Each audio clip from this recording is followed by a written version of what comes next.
And we'd like to bring in our guest for this segment, Prachi. Prachi, how are you? Welcome to the show. I'm doing great. How are you doing? Thank you so much for having me. Wonderful. So we've talked about cost optimization hub. We've talked about being able to tune your optimization and then bringing the future of budgets and the past of Cost Explorer into one area. Um, what are you here to tell us about? What more can we improve with cost optimization? Yeah, no, definitely. So this year we launched really cool features in Cost Explorer. I'm really excited to be here to share those features. So the way I see it, like customers use Cost Explorer for two core use cases, right? They use Cost Explorer for variance analysis. So if you see your AWS cost has spiked and you really want to get to the bottom of it. And then the second core use cases that we see is spend pattern analysis. You want to understand how your AWS cost has increasing, decreasing over a period of time, all the architecture improvements that you do, how does that translate into your AWS spend? So this year we really focused on launching features that are going to bolster customers' capability to perform both core use cases within Cost Explorer. So the first feature that we have launched is resource level data for all AWS services at daily granularity. So if you run a scenario where, let's say you are a FinOps practitioner, right, and you saw like your Lambda spend has gone up in the past couple of weeks. So now you want to understand like where that cost spike is coming from. So if you have enabled resource level data for Lambda within Cost Explorer, you can actually pinpoint specific Lambda functions that are attributing to your cost. And now with this specific data, now you can have more focused conversations with your engineering team around like whether we need these Lambda functions, like is this intended, unintended spend, or what we can do to optimize it, right? So that's the resource level data. And the second feature we launched to help customers perform spend pattern analysis over longer duration. So we launched multi-year data within Cost Explorer. So now you can see data for up to 38 months within Cost Explorer. So that's really going to help you figure out as your business has matured, as your architecture has matured over the years, how your AWS spend has evolved along with that, right? So you can perform year over year analysis or even quarter over quarter analysis within Cost Explorer.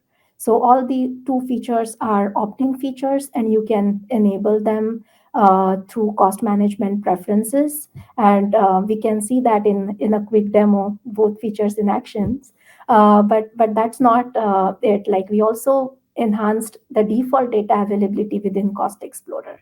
So previously you could see only like past 12 months data and current month data, but now you get one extra month of data. You can see past 13 months plus current month.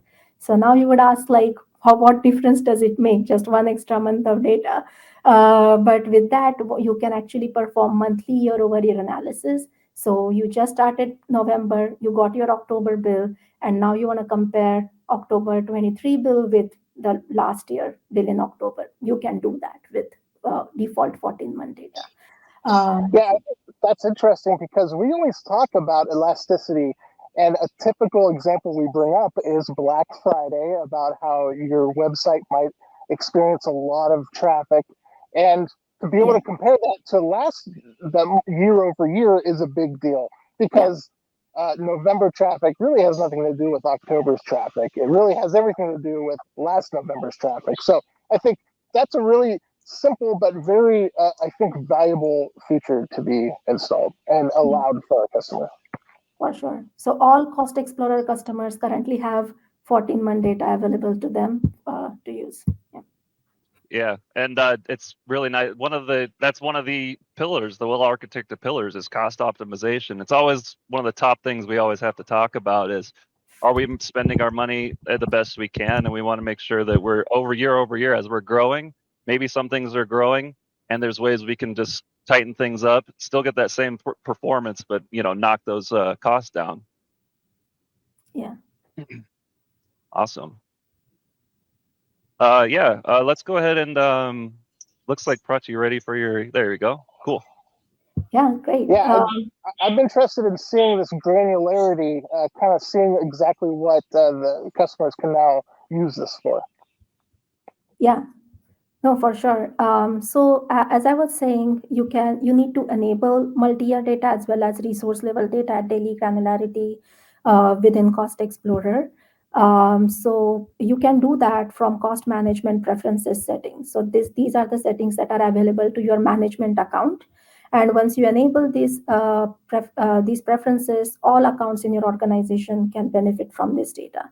So it's really simple to enable multi-year data. You just need to check this checkbox, and to enable resource level data at daily granularity for all AWS or any AWS services, rather, you first need to check this checkbox, and then you can select either specific services that you want to enable resource data for, or you can go for all services.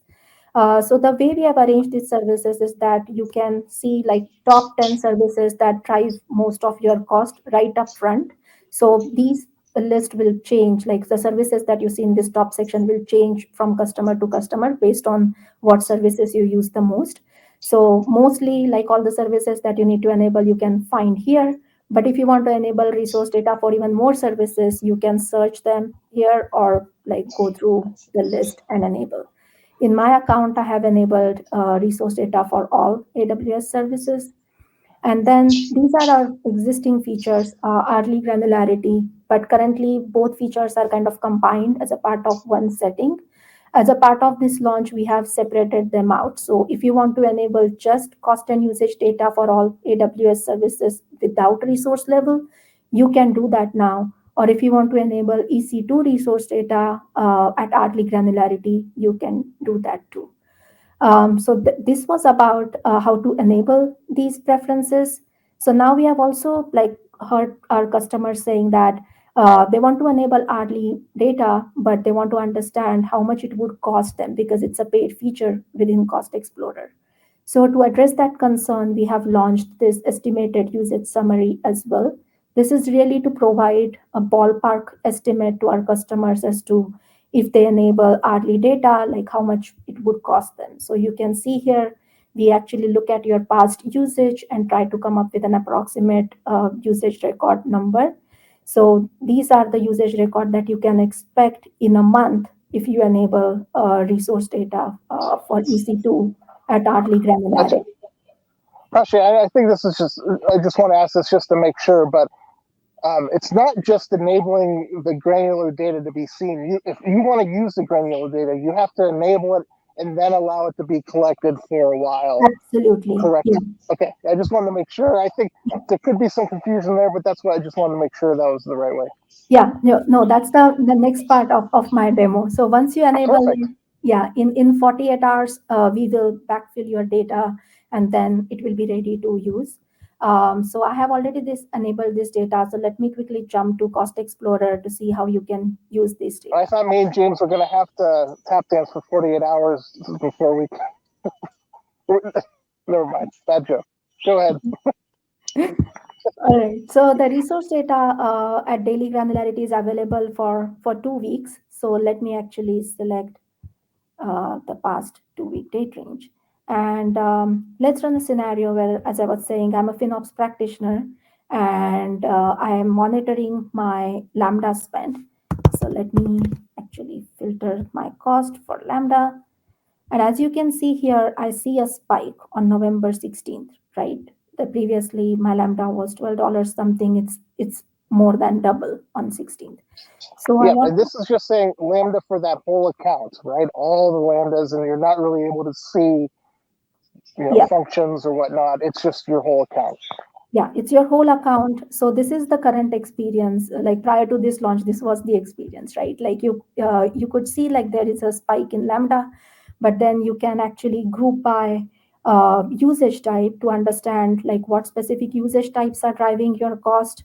But you couldn't drill down more than this, right? So you can see here your usage type. These are the two usage types that are new on November 16th that are contributing to your cost. But with resource level data, you can actually group your cost by resources. So let me do that real quick here. And then there you go. You can actually see that there are 3, 4 specific Lambda functions, right, that that are started on November 16th that weren't running prior to that. And those are actually contributing to your cost spike. So you can see in the graph, you can see top 9 Lambda functions. And if you want to dive deep into all cost associated with all Lambda functions, you can do so from this table, or you can also download the CSV file for offline analysis.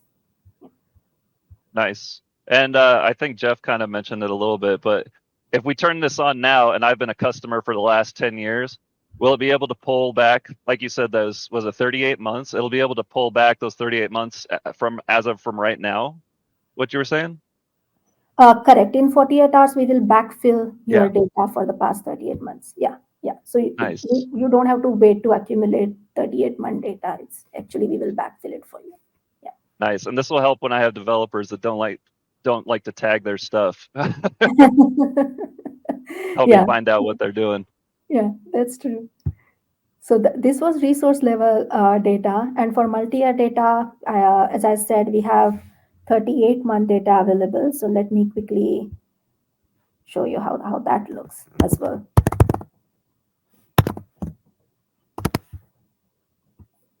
So I get this message because we support multi-year data at monthly granularity.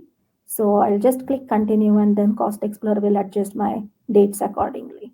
So here you go. Like you can see past 3-year data in Cost Explorer. You can use Cost Explorer group by and filter options to slice and dice this data even further.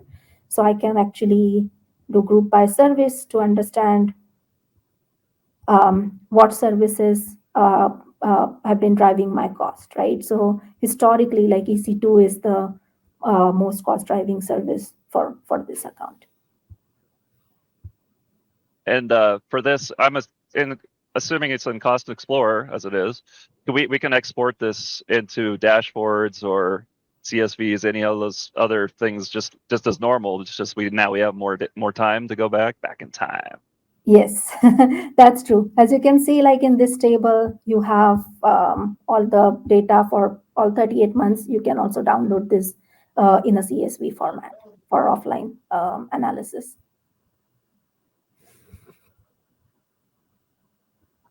There's a countdown going on.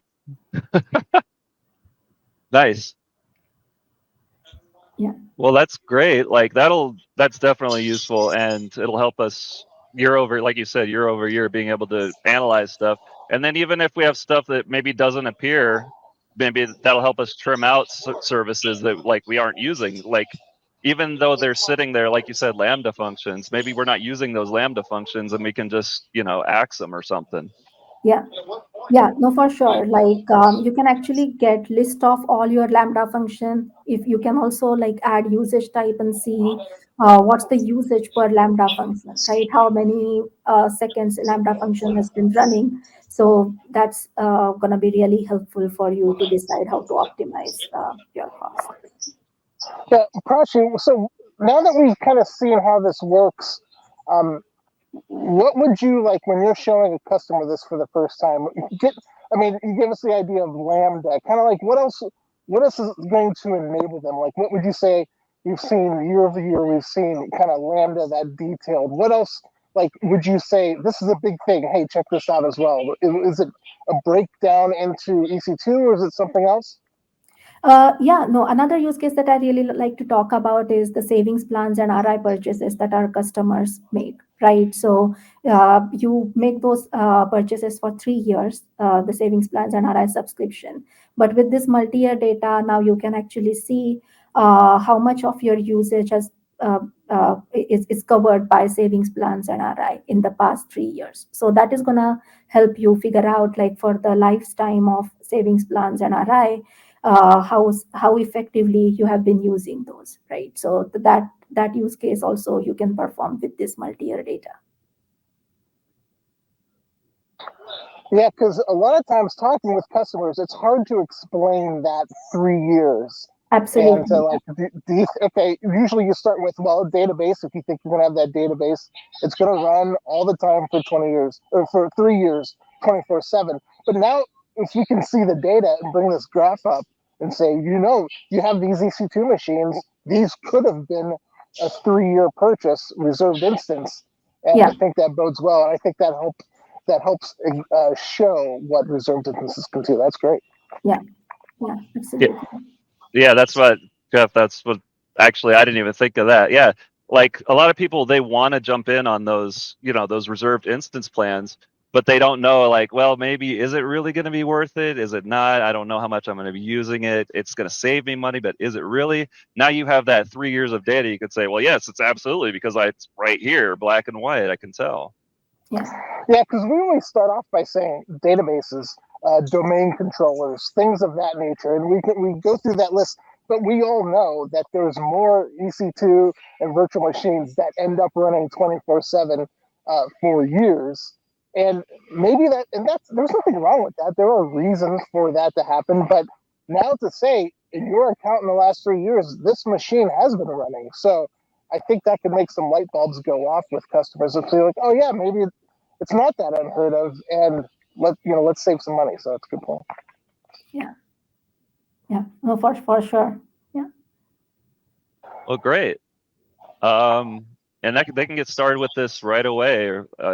It looks like. All these features are available for free. So resource data and multi-year data, they are opt-in features. So you just need to enable them once, and then you use them in all of your accounts. Can you disable those features after you enable them? Yes, you can. So you can disable those features, and if you realize that you want to enable them again, you can do that too. It's just that you will have to wait for up to 48 hours in order to backfill your data again. Yeah, I think that's important so customers don't think that what you see over on the right hand, that kind of estimate of what this is going to mean, that you're locking that in for the life of the account. You can turn it off if you want to. I think that's good to know as well. Yeah. You can turn them off. You can change services for resource data. It's very flexible. Gotcha. So Prachi, thank you very much for joining us. And again, a third segment in a row about cost and new tools and features that AWS is coming out to help our customers. Thank you so much for sharing. I appreciate it. I'm going to look into this.